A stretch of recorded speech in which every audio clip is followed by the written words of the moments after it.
güzel yüzünü bir daha görsem, sarılıp boynuna sevgilim desem, nasıl sevdiğimi anlatabilsem, ölsem de gam yemem, artık gam yemem.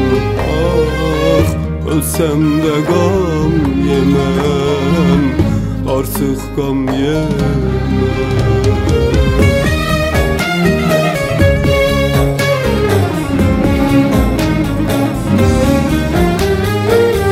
Aklımdan çıkmıyor o güzel günler, öyle çok mutluyduk seninle beraber. Şimdi ne haldeyim, gel halimi gör, ölsem de gam yemem, artık gam yemem. Ölsem de gam yemem, artık gam yemem.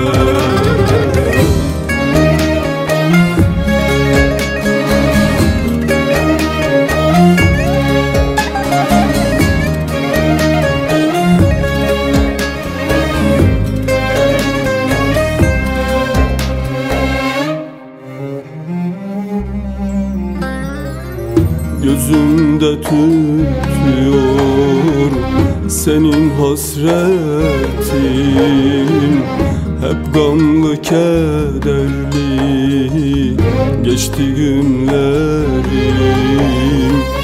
Bir bilsen ki seni nasıl özledim,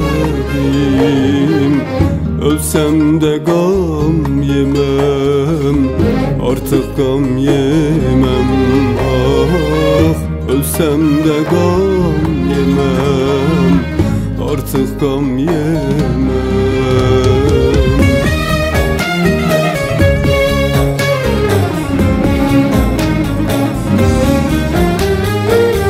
Aklımdan çıkmıyor o güzel günler, öyle çok mutluyduk seninle beraber.